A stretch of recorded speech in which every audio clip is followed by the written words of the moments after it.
पहले तो था ना 6-0। एयरफोर्स के हमारे जो नुमाइंदे थे उन्होंने कहा कि 8-0। ये कितनी बड़ी कामयाबी थी पाकिस्तान ने अस्करी सतह पर जो समेटी, इस तरह दुनिया की सफ के अंदर पाकिस्तान को जो नाम हुआ। बहुत बड़ी डेवलपमेंट है कि जो उन्होंने कहा कि जी हमने अब 8 त्यारे जो है वो हमने मारे हैं कि ये पाकिस्तान का क्लेम इस्टेब्लिश हो गया। अब अगर इंडिया को इस पे कोई एतराज़ है तो India should come up with an alternative और डिनायल कोई उसका भेजे।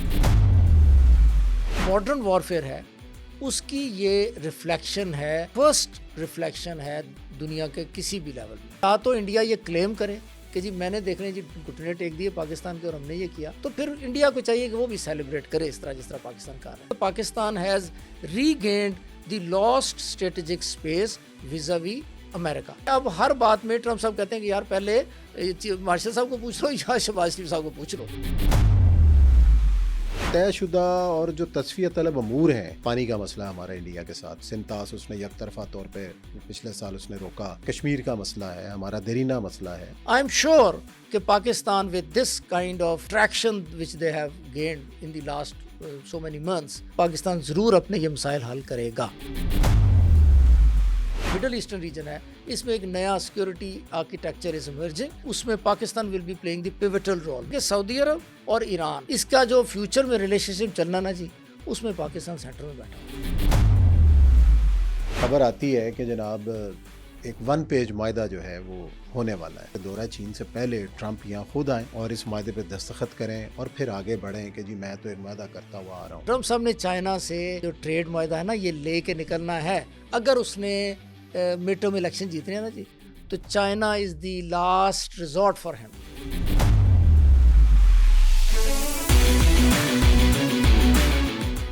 बिस्मिल्लाहिर्रहमानिर्रहीम, अस्सलाम वालेकुम। पब्लिक पॉडकास्ट के साथ मैं हूं आपकी खिदमत में मोहम्मद उस्मान, और आज हम बात करेंगे मार्का हक को 1 साल मुकम्मल हुआ।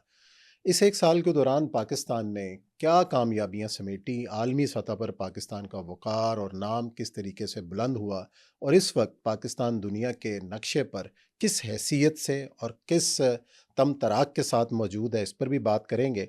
और साथ ही ज़िक्र करेंगे कि ईरान और अमेरिका के दरमियान जो मुतवक्का मायदा है उसके खदोखाल क्या हैं, और किस वक्त तक इसकी टाइमलाइन है कि ये मायदा जो है वो मुकम्मल हो जाए, और इस बात का कितना कि इम्कान है कि दौरा चीन से पहले अमेरिका के सदर ट्रंप पाकिस्तान से होकर जाएं और इस मायदे पर दस्तखत करें। इस्लामाबाद की क्या इतलात हैं, अमेरिका और ईरान के हवाले से क्या अपडेट्स हैं, इस पर हम तफसील से बात करेंगे। आज एक बार फिर मैंने दावत दी है, जनाब डॉक्टर रागिब अली सईद साहब मेरे साथ मौजूद हैं, माहिर सिक्योरिटी अमूर भी हैं और इंटरनेशनल रिलेशंस के ऊपर ख़ास महारत भी रखते हैं। खुश आमदीद कहूँगा जी जनाब आपको डॉक्टर साहब, एक बार थैंक यू फिर वेरी मच। आपने वक्त निकाला। तो पहले तो हम बात कर लेते हैं जी मार्का हक की, कि आज हमने DGISPR की गुफ्तगू सुनी, बाकी सर्विसेज के जो नुमाइंदगान थे उन्होंने भी बात की। और पहले तो था ना 6-0, और अमेरिकी सदर तो कहा करते थे जी कुछ 10 और 11 तक वो फिगर को ले गए, लेकिन आज जो एयरफोर्स के हमारे जो नुमाइंदे थे उन्होंने कहा कि 8-0, जिसके अंदर 4 राफेल भी शामिल हैं।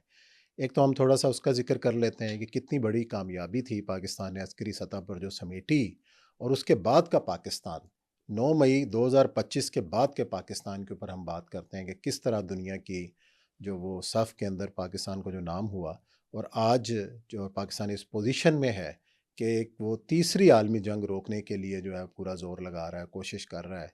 और जो अमल का जो नोबल इनाम है वो तो मुझे लगता है ये कि पाकिस्तान के हिस्से में आने वाला है। पहले तो मार के हक के ऊपर कहना कि कितना हमारी ये जो सिग्निफिकेंट है इसकी। देखिए जी, एक तो ये बड़ा खुशाइंद है हम्म। कि मार्का हक को जो है वो 1 साल के बाद सेलिब्रेट किया जा रहा है। सेलिब्रेट किया। ये जो सेलिब्रेशन है इन इटसेल्फ इसकी एक बहुत सिग्निफिकेंस है। अगर आप स्ट्रेटेजिकली भी हम्म। देखें चीज़ों को तो एक साइकोलॉजिकल वॉरफेयर भी होती है, यानी ये रीएश्योरेंस है बेसिकली कि Pakistan has one the war. बिल्कुल। लेकिन इससे ज़्यादा जो है ना इम्पोर्टेंट जो चीज़ है वो ये है कि जो आपने जिक्र किया ना कि जी इसमें पाकिस्तान ने इसमें से गेन क्या क्या किया। हम्म। एक तो जो पाकिस्तान की जो जहाँ तक कामयाबी है उसको 2 एंगल से बेसिकली देखना चाहिए। हम्म। अब क्योंकि 1 साल पूरा हो गया और वैसे जो आपने उसका ज़िक्र किया था जो 8 त्यारे हो गए अब, हम्म।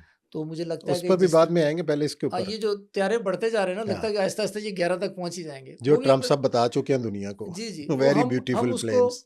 उसको हम डिस्कस करेंगे कि हम्म, ये 11 और 8 का डिफरेंस है क्यों, हाँ, ये इसको भी डिस्कस करेंगे। लेकिन पहले जो मार्का हक है उसका हम ऑडिट कर लें एक दफ़ा। हम्म, उसको 2 एंगल से देखना चाहिए जी बेसिकली। एक है tactical angle, hmm, that is जी जो जो त्यारे गिरे, हम जीत गए, वो हार गए, जो आपस में इमीडिएट नेचर में जो कॉन्फ्लिक्ट होता है।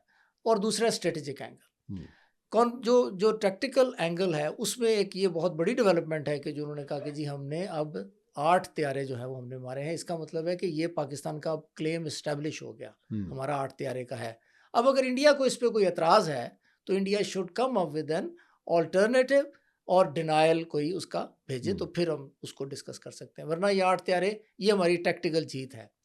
दूसरा जो टैक्टिकल लेवल पे एक बहुत इंपॉर्टेंट चीज़ जो उस वक़्त हुई, हम्म, जिसका बहुत ज़िक्र भी हुआ और मेरा ख्याल है कि उसका ज़िक्र बार-बार होना चाहिए, वो है कि जो मॉडर्न वॉरफेयर है, उसकी ये रिफ्लेक्शन है, फर्स्ट रिफ्लेक्शन है दुनिया के किसी भी लेवल में। बिल्कुल, जितनी भी जंगें हुई हैं, पाकिस्तान की इस जंग के बाद ही ये हुआ, जब अमेरिका की जंग इसको देख लें, जो ईरान की हो रही है, हम्म, ये बात की बात है। पाकिस्तान ने वो मैनिफेस्टेशन करके दिखाई कि मल्टी डोमेन वॉर किस तरह लड़नी है। हम्म, देखिए उसमें टैक्टिकल लेवल पे ये कोई आम चीज़ नहीं थी जो हुई। मैं पहले भी ये बात कर चुका हूँ और मैं दोबारा उसको I would like to revise repeat in fact. वो ये है कि आप ये देखें कि यूक्रेन की और रशिया की वॉर जारी है। हम्म, रशिया और यूक्रेन का कोई मैच नहीं है, बेशक नेटो उसकी पूरी सपोर्ट भी करता हो, हम्म, लेकिन इतनी लंबी वॉर बनती नहीं है।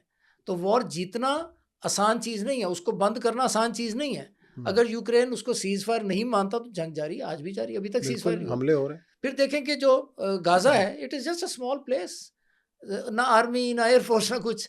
इसराइल ने उसको किया और कितनी देर तक, जब तक ट्रम्प साहब ने आगे वो उनका सीज़ फायर नहीं करा, वो सीज़ फायर नहीं हुआ। Hmm, same is the case with America का देख लें, ईरान के साथ। तो अमेरिका की जो माइट है इस वक़्त, हम्म, इतनी बड़ी माइट, और उसमें से वो जो 45% जी बैलिस्टिक मिसाइल ख़त्म हो गए हैं, 1100 जो है वो दूसरे मिसाइल ख़त्म हो गए हैं। तो वो सारा ख़त्म हो चुका है, लेकिन अभी तक सीज़ फायर सही तरह इफ़ेक्टिव नहीं हुआ। हम्म, पाकिस्तान 4 दिन में सीज़ फायर हो गया। अब उसमें या तो इंडिया ये क्लेम करे कि जी हम्म, मैंने देख लें जी घुटने टेक दिए पाकिस्तान के और हमने ये किया, तो फिर इंडिया को चाहिए कि वो भी सेलिब्रेट करे इस तरह जिस हम्म, तरह पाकिस्तान कर रहा है। इसका मतलब है कि there was something wrong with the Indians. ये टेक्टिकल लेवल पे पाकिस्तान ने वो जो इलेक्ट्रॉनिक जो अटैक वारफेयर, किया ना, वॉरफेयर की जो, और वो जो साइबर अटैक किया हम्म, पाकिस्तान ने, जिसमें ये क्लेम है पाकिस्तान का कि हमने एयर स्पेस को कंट्रोल कर लिया था। हम्म, किसी भी मॉडर्न वॉरफेयर में जब से जहाज़ों की जंग शुरू हुई है, सबसे इंपॉर्टेंट चीज़ समझी जाती है कि अगर आप एयर स्पेस कंट्रोल कर लेते हैं ना, तो ये इस तरह ही है कि आपके सामने बैठे हुए हैं सारे, हम्म, अब आपकी मर्जी है कि आपने किसको किसको चुन मारना चुन है। के निशाना बना लें आप, दैट वाज द स्टेज जो पाकिस्तान 4 दिन में ले आया, तो ये जंग सीज़ फायर की तरफ चलेगी। अदरवाइज़ इंडिया का सीज़ फायर के लिए एग्री करना किसी तरह भी पॉसिबल ही नहीं है। हम्म, या आप समझ लें बल्कि वो तो खुद लॉजिकली। गया अमेरिकन के पास, इंडिया ने रिक्वेस्ट की कि भाई जी, हमें जी। छुड़ाओ, वो और कोई बचाओ, बनती नहीं है, और कोई बनती नहीं है। लॉजिकली भी आप देखें ना, हम्म, अगर मैं आप पे अटैक करता हूँ, हम्म, अगर मैं अटैक करता हूँ, तो आप करें ना, आप सीज़ फायर माँगें। हम्म, जो अगर मैं अटैक करता हूँ तो मेरा काम नहीं है कि मैं खुद ही अटैक करूँ और 4 दिन बाद अभी हम्म, खत्म भी ना हुआ तो मैं बिल्कुल कहूँ जी ऐसे, मैंने सीज़ फायर कर लिया। इसका मतलब है कि there is something wrong on the claim of India. India hmm, is the aggressor.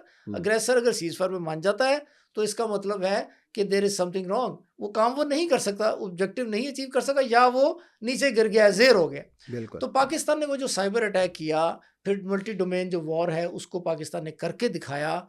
ये मॉडर्न वॉरफेयर की वाहिद रिफ्लेक्शन मैनिफेस्टेशन है जो अभी तक पाकिस्तान ने की है। हम्म, अमेरिका को भी देख लें कि उतना इफेक्टिवली ईरान को नहीं जेर कर सका कि ईरान बिल्कुल, सीज फायर मांग ले, जिस तरह हमने किया था। हम ये हमारा ये क्लेम है कि हम सीज फायर नहीं मांगते, तो इंडिया भी ना मांगता, जंग हम्म, जारी रहती। हम्म, तो ये एक तो ये टैक्टिकल लेवल पे पाकिस्तान की ये बहुत बड़ी कामयाबी है। लेकिन इससे ज़्यादा जो लेवल है, जो जो हमें अब उस पे आना चाहिए, अपनी सेलिब्रेशन को भी हमें अब 1 ग्रेड अप करना चाहिए, स्ट्रेटेजिक लेवल पे लेना हम्म, चाहिए।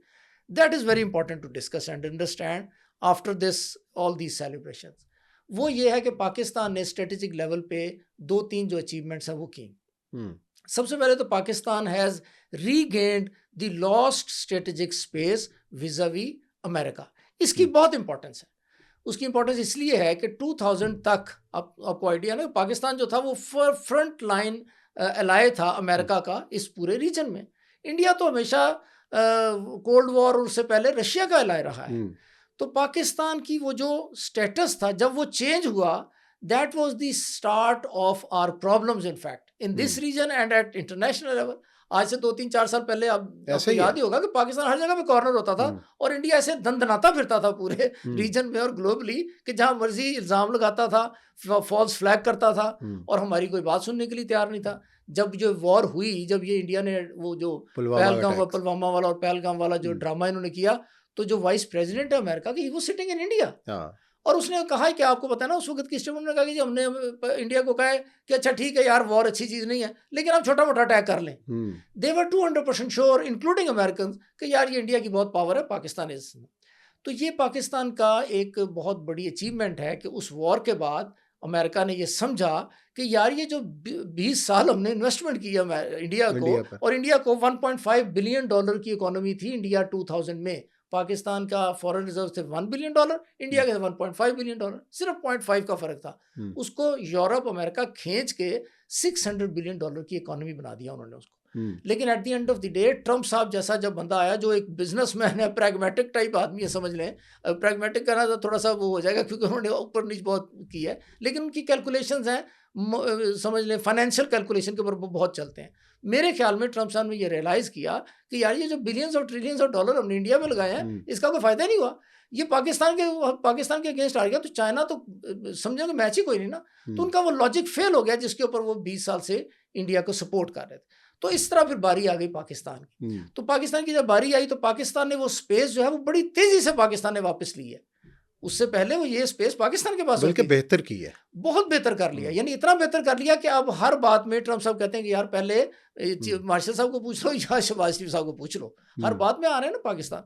तो ये तो पाकिस्तान को उस समझ लें कि उस ज़ेनिथ ऑफ समझ लें उस ले गए, उस लेवल पे ले गए पाकिस्तान को। तो ये स्पेस जो पाकिस्तान ने अमेरिका के अगेंस्ट ये जो अचीव किया है, दिस इज़ द रीज़न कि now every important country in the world hmm. Is looking towards Pakistan now. Pakistan. ये उसको फॉलो करते हुए। हुँ, इसी तरह आपने देखा कि सऊदी अरब और इनका पाकिस्तान के साथ स्ट्रेटेजिक मुआहदा भी हो गया ये सारा। तो जो अमेरिका के साथ जो स्पेस रीगेन की, this is one thing I hmm, think it should be highlighted at all levels now. Secondly, Pakistan ने चाइना के साथ जो रिलेशनशिप है, ये पार्टनरशिप है, हुँ, स्ट्रेटेजिक पार्टनरशिप, उसको रीअफर्म किया पाकिस्तान। बिल्कुल। पार्टनरशिप तो पहले से मौजूद थी, लेकिन आपको आइडिया होगा कि 2019 में पाकिस्तान ने चाइना के साथ प्रॉपर स्ट्रेटेजिक पार्टनरशिप की। हुँ, उससे पहले हमारी इतनी ऑर्गेनाइज नहीं थी या इन राइटिंग नहीं थी समझ लें, या उसको हमने फॉर्मलाइज नहीं किया हुआ था। हुँ, ज़ुबानी कलामी तो डेफिनेटली हमारी फ्रेंडशिप थी बहुत ज़्यादा चाइना के साथ, लेकिन चाइना ने ये 2019 में जो काम किया, उसके बाद से हमारी ये जो कोलैबोरेशन है ना, इसका लेवल एक नेक्स्ट लेवल हो गया, हुँ, जिसको इंडिया रीड नहीं कर सका, जिसको अमेरिका रीड नहीं कर सके।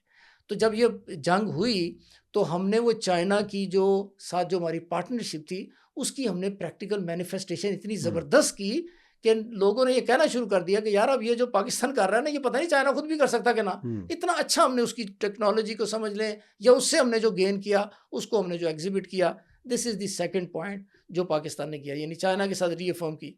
ये मेरा ख़्याल है कि ये ग्लोबल लेवल पे या इंटरनेशनल लेवल पे पाकिस्तान की ये अचीवमेंट है। अब अगर हम आ जाए रीजनल लेवल पे, हुँ, तो वो बहुत सिंपल है। वो ये है कि जब तक इंडिया ने अटैक नहीं किया था, हुँ, तो ये स्ट्रेटेजिक टिल्ट जो है, ये इंडिया की तरफ समझा जाता था। ऐसे ही है। यानी इंडिया डिसाइड करेगा, इंडिया का दिल चाहेगा ये अटैक कर देगा, नहीं करेगा। इंडिया कहता था हुँ, जी पाकिस्तान के साथ तो मेरी जंग ही नहीं है। हुँ, मैं तो पाकिस्तान और चाइना दोनों को इकट्ठे जो है ना जंग कर सकता हूँ। Hmm, this was the level of misunderstanding और misperception on the part of India hmm, at that moment. लेकिन ये परसेप्शन बिल्कुल चेंज हो गई। अब इंडिया जो मर्ज़ी कहता रहे, ये फॉर श्योर मैं आपको बता रहा हूँ कि ये tilt has gone towards Pakistan now, और ये पाकिस्तान की तरफ टिल्ट आ चुका है इस वक़्त, क्योंकि हमने इंडिया को हुँ, वो क्रॉस कर दिया, हमने उसको जंग में हरा दिया। ये 3 चीज़ें जो है ना जी, ये हमारी ये अचीवमेंट है। ये मार्का हक की जो ऐसा समझने की जो प्रोडक्ट है, और हुँ, उसका जो मल्टीप्लाइंग इफ़ेक्ट है, वो ये तीनों चीज़ें हैं। यानी रीजन में और इंटरनेशनल लेवल हुँ, पे हमने बहुत अपना स्टेचर हमारा चेंज हुआ, और उसकी जो सबसे इम्पोर्टेंट मैनिफेस्टेशन है वो यही है कि हमारा सऊदी अरब ने अमेरिका के बाद अगर किसी मुल्क को समझा कि हुँ। ये सिक्योरिटी दे सकता है, तो दैट वाज़ पाकिस्तान। पाकिस्तान आपने बात की रीजन की कि पाकिस्तान का जो एक स्टेचर है वो बड़ा है और पाकिस्तान ने आलमी सतह पर एक पजीराई ली है। तो ऐसे में एक सवाल हर किसी के ज़हन में आता है कि यार जब आपका स्टेचर इतना बढ़ गया है, खुद ट्रंप आपकी बात सुन रहे हैं, बैन अल-अक़वामी बरादरी आपकी बात सुन रही है, तो फिर अपने जो तयशुदा और जो तस्फ़िया तलब अमूर हैं, जैसे कि पानी का मसला हमारा इंडिया के साथ, सिंतास उसने एक तरफ़ा तौर पे पिछले साल उसने रोका। इसी तरीके से कश्मीर का मसला है, हमारा देरीना मसला है, इसको भी हम हल करने की पोजीशन में हैं कि नहीं है कि इस तमाम तर सिचुएशन को अपने लिए इस्तेमाल करें और अपने जो तयशुदा अमूर हैं उनको हल करा लें इंडिया के साथ, बैन अल-अक़वामी बरादरी को साथ मिला के। पहले तो वो सारी इंडिया की बात सुनती थी, अब आपकी बात सुन रही है, तो ये भी उनके सामने रखा जाए बात। ये बड़ा ही क्रिटिकल क्वेश्चन आपने हुँ, किया, और ये इस एंगल पे मेरा ख्याल है अभी तक किसी ने डिस्कशन नहीं की। Hmm, this is the first time मैंने आपसे सुना है, और होना चाहिए। ये जो होना चाहिए, होनी डिस्कशन ज़रूर होनी चाहिए, हुँ, लेकिन इसकी एक अंडरस्टैंडिंग हमें आज क्लियर कर लेनी चाहिए, अगर हुँ, आपने ये क्वेश्चन बिल्कुल, कर ही दिया तो। एक तो ये है कि इस वक्त दुनिया जो है ना जी, उसमें वर्ल्ड ऑर्डर चेंज हो रहा है। सही है। अमेरिका एक हेजेमोन था, पूरी दुनिया में लीडर था, और अमेरिका आज किसी को कोई स्टेटमेंट देता था तो it used to matter a lot. हुँ, इस तरह नहीं होता था कि अमेरिका किसी को, इंग्लैंड को रिक्वेस्ट कर रहा है तो इंग्लैंड कह रहा है जी मैंने नहीं आना। हाँ, इट नेवर हैपेंड। आप देख लें पिछले 30 35 40 साल में नेटो, अमेरिकन यूरोप पूरा। अमेरिकन सेंचुरी कहते थे हुँ, इसको, वो कहते थे जी एंड ऑफ टाइम हो गया है, अमेरिकन सेंचुरी आ गई है, हुँ, हिस्ट्री एंड ऑफ हिस्ट्री कहता था, यानी हंटिंगटन ने कहा जी हिस्ट्री खत्म हो गई, अब हुँ, ये अमेरिका नहीं चलना जब तक क़यामत नहीं आनी। तो अब अमेरिका की हेजेमनी हो गई खत्म। जब हेजेमनी खत्म हो गई ना, this is one thing. Second, उसका इम्पैक्ट क्या है? हुँ, बहुत सारे पावर सेंटर्स जो हैं इस वक्त दुनिया में इमर्ज कर रहे हैं, जिसमें से एक छोटा सा पावर सेंटर पाकिस्तान खुद भी लेके निकला हुआ हुँ। है रीजन में। इस रीजन में तो बेशक। जी से आप इस रीजन में देखें, ईरानियों ने आना था, हुँ, तो ये कोई मामूली चीज़ नहीं है कि इसराइल ने उनकी पूरी लीडरशिप मार दी, और पिछले 2 ढाई साल से वो कभी जनरल सलमानी को उन्होंने मार दिया, हुँ। उसको मार दिया, तो इनको ये पक्का यकीन था कि यार हम निकलेंगे ना बाहर, तो ये जो हमें हम हिट एयर में करेंगे होंगे और तो कोशिश हमें भी हिट की करेंगे। उन्होंने, कोशिश भी की। बिल्कुल की होगी, लेकिन हुँ, उनकी जरूरत नहीं हुई जब हुँ, पाकिस्तान आ गया बीच में।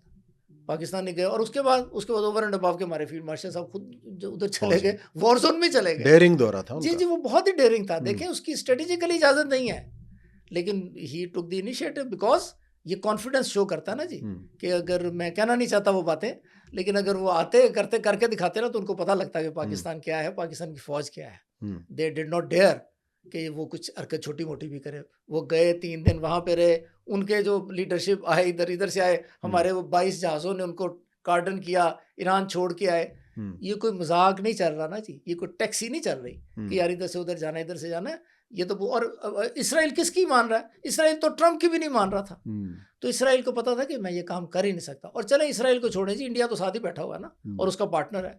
दे डिड नॉट डेयर दैट। तो ये इस तरह बहुत सारे पावर सेंटर इस वक्त दुनिया में इमर्ज हुँ, कर चुके हैं। इस वक्त दुनिया जो है ना, एक लिक्विड समझ ले फॉर्म में है। हुँ, कौन सी चीज़ किस तरफ चली जाए, इस तरह। तो इस सारी सिचुएशन में जब तक ये थोड़ी सी सिचुएशन जो है, ये जो वो डस्ट बैठ नहीं जाती ना, हुँ, उस वक्त तक ये चीज़ें बाहर नहीं आनी कि ये किसका कितना चलना है, किसकी लाठी हुँ, कितनी चलनी है, किसका जोर कितना चलना है। हुँ, आई एम श्योर कि Pakistan with this kind of traction which they hmm, have gained in the last so many months, Pakistan ज़रूर अपने ये मसाइल हल करेगा। लेकिन पाकिस्तान को साथ ही साथ एक और भी अंदेशा है, हुँ, जिसका जिक्र करते रहते हैं कॉन्टीन्यूसली। इंडिया को हमने हराया हुआ है। हुँ, इंडिया इस वक्त 20, आप नंबर्स देखें ना जी, तो चौथी या तीसरी बड़ी पावर है दुनिया की, जिसको कहा जा रहा है। पाकिस्तान 12वीं पावर है। हुँ, तो 12वीं पावर ने तीसरी पावर को हराया हुआ है। We can expect any misadventure from India. तो हम अभी उस सिचुएशन में है नहीं, या दुनिया हुँ, इस सिचुएशन में नहीं है, रीजन इस सिचुएशन में नहीं है कि हम वो इस तरह की बात करके उनको कहेंगे जी ये पहले पानी का मसला हल कर लें। हुँ, लेकिन continuously we are watching India, और हम वो सारी बातें करते रहते हैं। जब ये चीज़ें सेटल हो जाएंगी तो फिर डेफिनेटली कुछ ना कुछ हो सकता है। जिस तरह मैं ये समझता हूँ कि रीजन जो है ना, ये जो मिडल ईस्टर्न रीजन हुँ, है, इसमें एक नया सिक्योरिटी आर्किटेक्चर इज इमर्जिंग। हुँ, उसमें Pakistan will be playing the pivotal role, hmm, not the important role. Pakistan led will be- by. जी जी, लेड बाय पाकिस्तान हुँ, होगा। उसकी वजह है कि सऊदी अरब और ईरान, हुँ, इसका जो फ्यूचर में रिलेशनशिप चलना ना जी, उसमें पाकिस्तान सेंटर में बैठा हुआ है। ज़्यादा से ज़्यादा उसके साथ चाइना खड़ा हो जाएगा, आके हुँ, बीच में कहीं ना कहीं अमेरिका आ जाएगा, लेकिन एक्चुअल रोल जो प्ले करना ना जी, वो पाकिस्तान ने करना है। तो with that kind of significance on the part of hmm, Pakistan, I am sure कि ये जो मसाइल हैं, कश्मीर का कहना ज़रा थोड़ा सा मुश्किल है, बिकॉज कश्मीर इंडिया का भी उतना ही बड़ा प्रॉब्लम है जितना हमारा है। तो ये बड़ा हुँ, एक स्ट्रेटेजिक लेवल की बात है। लेकिन ये जो पानी का मसला है ना, that I can very well foresee कि that will be settled very soon. हुँ, वैसे मैं आपको बता देता हूँ कि जो मैंने थोड़ा सा उसको स्टडी किया हुआ है, कि इंडिया की ये बातचीत की हद तक तो ठीक है। एक तो इंडिया पानी रोक नहीं सकता हमारा। हुँ, हम जो कहते हैं ना कि ये पानी रोके ना, हम वो बात ही नहीं शुरू होने देना चाहते। हम उस तरफ लेके नहीं आना चाहते कि 30 साल बाद भी वो डेवलपमेंट हो जाए। इमीडिएटली इंडिया कुछ भी नहीं कर सकता। इंडिया अपने एक सिंपल लॉजिक है कि इंडिया अगर रोकेगा ना तो इंडिया में भी बारिश होती है, सैलाब इंडिया में भी आ जाता है, वो डैम उनका भर जाता है तो उनको खोलना पड़ता है। तो पाकिस्तान का मसला वो इतना नहीं है कि अगर वो बंद कर देगा तो पता नहीं हम इधर खुदा ना खास्ता प्यासे मर जाएंगे, ऐसा नहीं है। That is for agriculture. तो हमारी एग्रीकल्चर भी थोड़ी सी हिट हो तो we are not going to bear it. और दूसरा, इंडिया को हमने ये कहा हुआ है कि this will be taken as a act of war. तो जब ये स्टेटमेंट दे दी हमने कि ये हमारी ऑफिशियल स्टेटमेंट है, फॉरेन ऑफिस से जारी हुई स्टेटमेंट है कि this will be taken as an act of war, India जो ही करेगा हमारे जहाज इधर से जाएंगे, उस स्ट्रक्चर को तोड़ के आएंगे, ब्रेक करके आएंगे, बेशक उसमें जो कुछ भी हो। India knows that. I am sure कि India will not do that. India चलें जी, ये तो हो गई मार्का हक की बातें, और अब बात कर लें पाकिस्तान की सालसी की, कि जिसकी हर कोई कोशिश का मोतरफ है। अमेरिकी सदर ट्रंप भी, जैसे आपने खुद कहा कि जी पाकिस्तानी दोस्तों ने कहा है तो मैं ये कर रहा हूँ, कि हर बात इस वक्त तक मान रहे हैं। तो एक खबर आती है कि जनाब एक 1 पेज मायदा जो है वो होने वाला है, और इस बात का आपको कितना कि इम्कान नज़र आ रहा है कि दौरा चीन से पहले ट्रंप यहाँ खुद आएँ और इस मायदे पे दस्तखत करें और फिर आगे बढ़ें कि जी मैं तो एक मायदा करता हुआ आ रहा हूँ। ऐसा होता हुआ नजर आ रहा है coming 2 or 3 or 4 days? It is not possible to say कि ऐसा होता नज़र आ रहा है या नहीं आ रहा, लेकिन एक बात के बारे में आई एम सर्टन कि ट्रंप साहब ऐसा ही चाहते हैं। ऐसा ही चाहते हैं, उनको जल्दी है। जी जल्दी है, और वो ये बड़ी ज़बरदस्त टाइमिंग है। ये देखें, इट्स लाइक अ फिल्म कि ट्रंप साहब इधर आए, इधर से मायदा शौदा करें, उधर जाएं, चाइना के जी आप आखे हैं। तो ये ट्रंप साहब ने चाइना से जो ट्रेड मायदा है ना, ये ले के निकलना है। अगर उसने मिड टर्म इलेक्शन जीतने हैं ना जी, तो China is the last resort for him. उससे पहले वो चाहेगा कि यार एक ही लपेटे में ये मैं कर दूं, जिस तरह वो करना चाह रहा है कि अपने आप को थोड़ा सा पेश करना चाहते हैं ना कि I am the saviour, I am the Christ, तक तो वो खुद चले गए। तो he would love to have this kind of trailer in the international media. But having said that, मसला क्या है? मसला ये है जी कि जो ट्रंप साहब की जो रिक्वायरमेंट्स है ना इस वक्त, वो और ईरान की रिक्वायरमेंट्स, उनमें कुछ बेसिक जो है ना वो समझ लें कि कहीं ना कहीं डिसएग्रीमेंट जरूर अभी पाया जाता है। हॉर्मुज़ पे है और एटमी प्रोग्राम पे है, 2 पॉइंट है। तो ट्रंप साहब डेफिनेटली ये चाहेंगे कि मैं इस तरह करके मुआहदा करके और उधर जाऊं, लेकिन ये होगा कि नहीं होगा ये कहना थोड़ा सा मुश्किल है। उसमें डिले हो सकता है, जो मेरा ख्याल है जहाँ तक। लेकिन आपने डिले की जो 10 पॉइंट सामने आए हैं ना, उसमें ये भी मद्देनज़र रखें कि ट्रंप के दौरे से पहले इराक़ची चीन होके आए हैं जी। एक तो इस दौरे की अहमियत क्या है कि ट्रंप के दौरे से पहले ईरानी वज़ीर ख़ारजा का बीजिंग में जाना, मुज़ाकरात करना, उनसे बातचीत करना, और उससे अगले दिन ये ख़बर आना कि पाकिस्तान ने उसकी तस्दीक भी की। रॉयटर्स की ख़बर है कि जी 10 पॉइंट हैं ऐसे जिसके ऊपर एग्रीमेंट हो रहा है जी। और उसके अंदर जो उसकी एटमी सलाहियत को तस्लीम करने का भी मायदा है, एक नुक्ता वो है, और हरमुज़ पे ईरानी कंट्रोल का भी नुक्ता है, ईरानी कंट्रोल जी। तो ये आपको नज़र आ रहा है इसकी पॉसिबिलिटी? अच्छा, ये दोनों कि ये 2 पॉइंट ऐसे कि जिसको ट्रंप पर आसानी से मान जाए? देखें जी, मसला ये कि इन दोनों पॉइंटों पे ही बात अड़ी हुई है। 2 चीज़ें हम क्लियर कर लेते हैं। एक तो ये जो 2 पॉइंट हैं, ये इनका फ्यूचर क्या है? जो स्ट्रेट ऑफ हॉर्मुज़ है ना, वो ईरान कंट्रोल उसको करे ना करे, ईरान के कंट्रोल से आप नहीं ले सकते उसको। आप ईरान को उठा के जो है ना श्रीलंका ले जाएं तो हो सकता है। जब तक ईरान है वो बॉर्डर है, और कोई हो नहीं सकता। कोई नया मुल्क बनाएंगे आप, कुछ भी नहीं हो सकता उसका। देयर इज़ नो वे कि वो ईरान के कंट्रोल से निकल जाए चीज़। आप उसकी सफाई कर लें, जो सुरंगें बिछाई, सुरंगें वगैरह बिछाई हैं, वो ईरान ने आपको पता ना स्टेटमेंट दे दी है। ईरान ने आज बल्कि कल रात को ईरान ने ये स्टेटमेंट दे दी है कि गल्फ ऑफ ओमान और जो पर्शियन गल्फ है, they are safe to travel now. उन्होंने वो साफ कर दी। ये इनकी आपस में जो भी बैकडोर में चल रही होगी बातचीत, ये उसकी है। और बाकी आपको पता है ट्रंप साहब ने खुद भी वो रोक दिया, वो जो ऑपरेशन था, ऑपरेशन फ्रीडम, वो रोक दिया। तो ये कोई ना कोई पॉजिटिव डेवलपमेंट हो रही है। ईरान के कंट्रोल से वो जा नहीं सकता। दूसरा ये है जो न्यूक्लियर का है, उसके ऊपर देखिए एग्रीमेंट उसके ऊपर है टाइमलाइन का। कोई 10 साल कह रहा है, कोई 20 साल कह रहा है। ईरान 15 साल में तो मान गया। ईरान ने कहा जी 15 साल बाद मैं कर लूंगा, और वो भी 3.6 से मैं शुरू करूंगा, विच इज़ यूनिवर्सली पुरअमन मकासद के लिए। 15 साल बहुत टाइम होता है जी। 15 साल के बाद तो मेरे ख्याल में कि वो एक अच्छी फेस सेविंग चाहता है जो ट्रंप, और वो एक स्लोगन के साथ कि जी मैं विनिंग स्लोगन के साथ ना, he wants to conclude that. तो उसमें मुझे लगता है कि ये कुछ ना कुछ होने जा रहा है। आज की वैसे तो उनकी रोजाना एक नई स्टेटमेंट है। आज की ट्रम्प साहब की स्टेटमेंट ये है कि लगता है ईरान के साथ वादा हो जाएगा।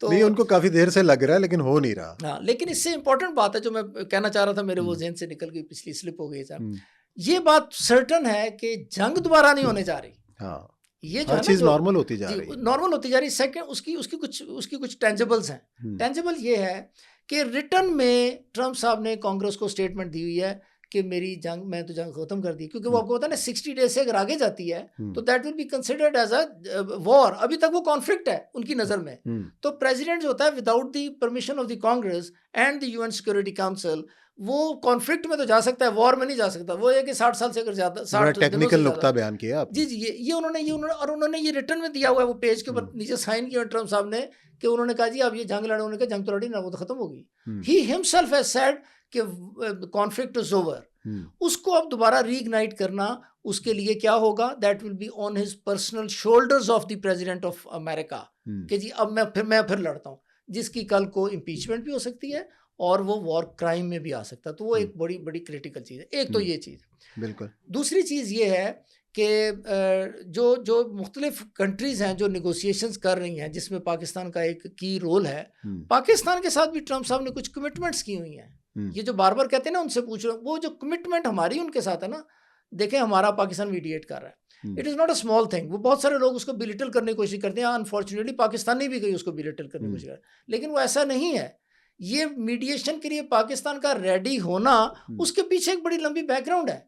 सही और बात। उसके लिए एक, आपने जब ट्रम्प ने कहा कि जी आप हमें रिप्रेजेंट करें, हम्म, ईरान ने कहा हमें रिप्रेजेंट करें, तो ये कोई वो कहना नहीं मैं चाहता, बच्चों का खेल नहीं है हम्म, कि आप करके कहीं अच्छा यार मैंने तो ये नहीं जिम्मेदारी है करा। बहुत बड़ी। उसमें उन्होंने एक, पाकिस्तान ने कुछ गारंटीज ली हुई हैं। आप पाकिस्तानी लीडरशिप है, military as well as political, उनकी आप जरा स्टेटमेंट्स देखें। हम्म, वो कहते हैं जी फिक्र ना करें, करीब ये हो जाएगा।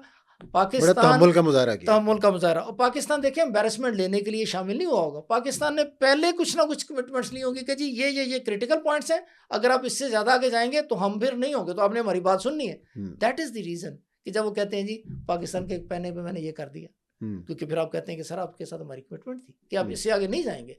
देखिए सुलह कराने के लिए एग्री करने का क्या मतलब है, यू डोंट वांट कॉन्फ्लिक्ट। हम्म, अगर आप कॉन्फ्लिक्ट करते ही जा रहे हैं तो दूसरा जो मीडिएटर है वो एक दिन खड़ा होकर कहेगा यार मुझे जलील करवाई जा रहे हैं आप। हम्म, तो देयर इज अ पॉइंट। आपको पता है पाकिस्तान इस वक्त कम से कम 3 दफा ये जंग हुई रोकी है।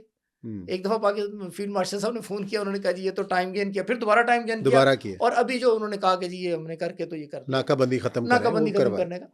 तो ये पाकिस्तान की अमेरिकन प्रेसिडेंट के साथ पर्सनली या स्टेट टू स्टेट लेवल कुछ कमिटमेंट्स हैं। ये कमिटमेंट्स भी इस बात का शो करती हैं कि वॉर दोबारा नहीं होनी। हम्म, अगर ये उस वक्त बातचीत होती तो ट्रम्प साहब ने कोई श्योरिटी दिलाई होगी कि यार मैं इस लेवल से आगे नहीं जाऊंगा, you go engage Iranians. Iran ने भी कहा होगा कि जी आप करके आ रहे हैं, आप आ गए हैं मीडिएटर बन के, तो ये लेके आए हैं चीज़, फिर मैं आपसे बात करूंगा। तो पाकिस्तान ने कहा होगा कि ये मैं लेके आया हूँ।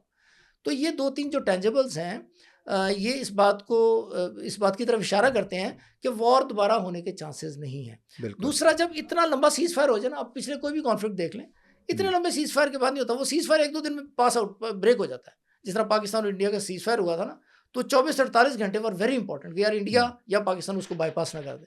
जब 48 घंटे गुजर के लोगों ने कहा जी अब वॉर नहीं हो सकती, और देख लें आज तक नहीं, कितना कुछ किया हमने, कितना कुछ इंडिया लेकिन को बीच में खबर आई ना, 2 दिन तो यूएई ये दावा करता रहा कि मुझ पर ईरान ने मिसाइल मारे हैं, मुझ पे ड्रोन मारे हैं और मेरे दिफाई सिस्टम ने उसको नकारा बनाया। ईरान ने डिनाई किया। जी। फिर अच्छा, एक जगह उसमें पे एक ट्विटर अकाउंट से उन्हें ईरान ने फिर एक्सेप्ट भी किया। जी ये क्या कहानी थी दोबारा एक छेड़ने की? वो तो देखिए, जंग तो दोबारा अगर वो रिएक्ट कर जाते तो छिड़ बिल्कुल। जाती। ईरान की आप स्टेटमेंट्स देख लें। ईरान ने कहा कि जी हमने इस रिएक्शन में हमने ये किया, कुछ उधर से हुआ था तो इन्होंने फिर कर दिया। वो उनको पता है कि ये सीज फायर ब्रेक नहीं हुआ। आप अमेरिका की स्टेटमेंट देखें ना, अमेरिका ने कहा कि जी सीज फायर ब्रेक नहीं हुआ। हाँ, इसका मतलब है कि there is something other than that. तो वो ईरान को डेफिनेटली, अगर आप कहेंगे ईरान का जहाज खड़ा है, आप उसको कुछ करेंगे तो ईरान फिर अटैक करेगा। अच्छा, यूएई के मुस्तकबिल के हवाले से आप क्या कहेंगे कि यूएई का जो सिक्योरिटी मुस्तकबिल है उसकी अपनी ज़ाहिर है, उसको भी चाहिए कि मैं सिक्योर हूँ, सऊदी अरब हमारे साथ एग्रीमेंट कर रहा है, तो ऐसे में यूएई अपनी पोजीशन कहीं और अलाइन कर रहा है। तो जब खित्ते के अंदर एक सिक्योरिटी मैकेनिज्म मौजूद होगा, उसके मुकाबले दूसरा एक फिर उसका काउंटर होगा, तो इसमें फिर खित्ते के अंदर तो गड़बड़ रहेगी ना। फिर देखिए इसको ड्रेस करने के लिए क्या चीन का क्या किरदार हो सकता है इसमें? चीन का किरदार भी हम डिस्कस कर लेते हैं, लेकिन ये जो यूएई का ओपेक से निकलना जो है ना, हाँ ये छोटी डेवलपमेंट नहीं है। ये आप समझ लें कि बिल्कुल इसकी पैरेलल सिस्टम है। जी पैरेलल सिस्टम है। हुआ क्या बेसिकली, हुआ ये जी कि आज से कोई समझ लें कि 3-4 साल पहले जो जो ट्रम्प साहब हैं हम्म, और ये कुछ लोग हैं जो ट्रम्प साहब के साथ हैं, हम्म, इसराइलीज जो हैं, उन्होंने इनके साथ जो है ना यूएई के साथ एक एग्रीमेंट किया हाँ जी। और उनके कहने पे फिर एक कंपनी बनाई यूएई ने, और उसके अंदर माइक्रोसॉफ्ट ने $1.5 बिलियन का अगले दिन ही इन्वेस्टमेंट कर दी। इतनी बड़ी इन्वेस्टमेंट कर दी, वो कंपनी बन गई। उसके फ़ौरन बाद अमेरिका ने और सॉरी एक रॉक वॉल है, रॉक वॉल या रॉक वेदर इस तरह करके उसका नाम है कंपनी का, उसने और माइक्रोसॉफ्ट ने मिल के यूएई के लिए $100 बिलियन का फंड कायम कर दिया। ये सही। 2024 में ये हुआ। 2025 में जब ट्रम्प साहब ने दौरा किया यूएई का, तो ट्रम्प साहब ने कहा कि जी, बल्कि यूएई ने कहा कि हम $1.5 ट्रिलियन की इन्वेस्टमेंट करेंगे अमेरिका के अंदर, हम्म, और ट्रम्प साहब ने कहा कि जी हम हर साल 2020-25 ऑनवर्ड हर साल हम 50,000 जो हैं वो जो नवेडिया चिप्स हैं वो हम उसमें भेजेंगे। और उसका आपको पता है बहुत बड़ा मसला है वो चिप्स का, उसको ट्रम्प साहब भी और अमेरिका भी उसको एज अपने स्ट्रेटेजिक एसेट्स देखता है। वो जो आर्टिफिशियल इंटेलिजेंस की दुनिया खुलने लगी है ना जी, सही। उसका सबसे जो मेरा ख्याल है कि सबसे इंपॉर्टेंट जो डेवलपमेंट है उसकी वो नवीडिया चिप्स हैं, वो जो बना रहे हैं, क्योंकि उससे बहुत कुछ खुलना है। बेसिकली यूएई ने आज से कोई 4-5 साल पहले ये सोच लिया कि यार ये जो हमारी जो कैपेसिटी है ना जो ऑयल की, ये है ज़्यादा, और सऊदी अरब के होल्ड की वजह से हमें वो कम देते हैं। ओपेक के अंदर जो यूएई की जो अलाउड है उसका जो निकालना oil, 1.5 million barrels per day के से ज़्यादा नहीं वो निकाल सकता, जबकि उन्होंने तकरीबन $150 बिलियन की इन्वेस्टमेंट करके पिछले 2-3 साल में अपनी कैपेसिटी जो है वो 5 मिलियन बैरल पर डे पे कर ली हुई है। अब वो इसको इस्तेमाल करना चाहते हैं। इसको इस्तेमाल करके वो बेसिकली जो सऊदी अरब का जो हेजेमोनिक कंट्रोल है on the oil of middle east, एक तो उसको वो चैलेंज करना चाहते हैं, और ये मेरा ख्याल है कि इसके पीछे इसराइल और अमेरिका भी है। इसके साथ साथ वो क्या करना चाहते हैं, उनको ये पता है कि अगली जो दुनिया है वो ऑयल से नहीं चलनी। आज से 10 साल बाद, 30 साल बाद, 40 साल बाद जो एआई में लीड कर रहा होगा वो यहाँ की रीजन सुपर पावर होगा। तो यूएई जो है वो देख रहा है कि यार ये सऊदी अरब का ऑयल भी खत्म हो जाएगा, ईरान को तो छोड़ ही दें, उसको तो ये चलने नहीं देंगे, तो they are probably trying to become this AI superpower of region. उस चक्कर में ये सारा करेंगे, और ये इसमें शायद ये यूएई को खड़ा करें उसके अगेंस्ट, ईरानियन अग्रेशन के अगेंस्ट, और जो सऊदी अरब है इसकी जो ऑयल हेजमनी इसके अगेंस्ट। उसका प्रूफ ये है कि जो ही ये उन्होंने ओपेक से निकले, अगले दिन ही इसराइल ने अनाउंस किया कि हम यूएई के अंदर जो लेज़र अपना सिस्टम है वो लगाने लगे हैं, और वो मेरे ख्याल उन्होंने उसको दे भी दिया, कर दिया। जो वो कह रहे हैं ना कि जी जो मिसाइल हुए ये वो, मुझे ऐसा लगता है कि शायद उन्होंने मिसाइल को टेस्ट किया, उस लेज़र सिस्टम को टेस्ट किया बेसिकली, जो कि ईरानियन मिसाइल और ड्रोन्स को रोकने की सलाहियत रखता है। तो ये यूएई का ओपेक से निकल जाना नए मिडल ईस्ट की समझ लें कि एक आगाज़ हो चुका है, जिसमें फिर बहुत सारा आगे पीछे होगा। मेरा ख्याल है कि उसमें पाकिस्तान का भी रोल नहीं, उसमें तो वर्ल्ड बैंक ने तो पाकिस्तान को एशिया से निकाल के मिडिल ईस्ट रीजन में प्लेस कर दिया जी, जी, जी, पहले से ही। जी, जी, मेरा तो बल्कि अपना बेटा है, वो कल मुझे पूछ रहा था कि पापा are we part of Middle East, तो मैंने कहा नहीं नहीं, तुम्हें किसने कहा, उसने कहा ये World Bank leading role in Middle East. जी, जी, जी। तो वो मेरा ख्याल है कि हमारा रीजन जो है ना, ये जो रीजन है ना, यही शायद एक्सटेंड हो जाए, और वो कहें यार ये साउथ एशिया से पूरा मिडिल ईस्ट साउथ एशिया को मिला के कुछ और बड़ा बन जाए, कल को एक नया रीजन बन जाए जिसमें पाकिस्तान, चाइना वगैरह रोल प्ले करे। अच्छा जी, आज एक और बड़ी डेवलपमेंट हुई है। आज खबरों में था कि जी सुप्रीम लीडर से ईरानी सदर की मुलाकात हुई है। 2.5 घंटे मुलाकात हुई, और ये फर्स्ट इंडिकेशन है कि इट मीन्स कि जो कुछ भी चल रहा है, पहले तो ये था ना कि सुप्रीम लीडर तो बहुत ज़ख्मी है, उनके इतने ऑपरेट हो चुके हैं, वो किसी से राब्ते में नहीं है, तो बड़ी मुश्किल हो रही है उनसे कोई एंडोर्समेंट लेना भी। तो अब तो पहली बार खुद ईरानी सदर ने कहा कि 2.5 घंटे उनसे मुलाकात हुई है और तमाम तर सूरत हाल से वो अवेयर हैं। तो it's a good sign for agreement. It is also sign के मुआहदा होने जा रहा है, क्योंकि इससे पहले एक्सेप्ट ना करने का मतलब था डाउट में रखना, और वो जो पोक कर रहे थे ना ट्रम्प साहब कि यार वो तो ही इज नॉट लिविंग, वो चाहते थे कि कहीं ना कहीं ये शो करे तो हमें नजर आए, तो हम कहेंगे हमें पता चल गया ये किधर है, तो टारगेट वो एक समझ ले एक बार्गेनिंग चिप भी हो सकती थी ना वो, कि जी फिर हम उनको टारगेट करेंगे। तो वो जो उन्होंने कहा है ना कि जी मेरी मुलाकात हो गई 2.5 घंटे भी, इसको बताने की ज़रूरत कोई नहीं थी, हाँ, सिवाय इसके कि मेरा ख्याल है कि इसकी नाउ ही सफारती अहमियत है कि सफारती पूरी अहमियत दुनिया। ये है कि दे फील नाउ कॉन्फिडेंट हुँ। कि मेरा ख्याल है कि जो है ना एग्रीमेंट अमेरिका को ईरान का होने जा रहा है। ये इसका मेरे ख्याल में एक डिफरेंट एंगल चलें है। जी, ये एग्रीमेंट होता है तो पाकिस्तान के लिए तो बहुत अच्छी-अच्छी खबरें हैं, पाकिस्तान की इकॉनमी के लिए, पाकिस्तान की सिफारती कोशिशों की कामयाबी के लिए और दुनिया में एक कायदाना किरदार के लिए भी। बहुत शुक्रिया राग़िब साहब, आपने वक़्त दिया। इंशाल्लाह अगले पॉडकास्ट में मज़ीद अपडेट्स के साथ गुफ्तगू करेंगे और सवालात का जवाब भी देंगे। नाज़रीन, आपका भी बहुत शुक्रिया। फिर हाज़िर होंगे किसी नए मौज़ू के साथ। अल्लाह हाफ़िज़।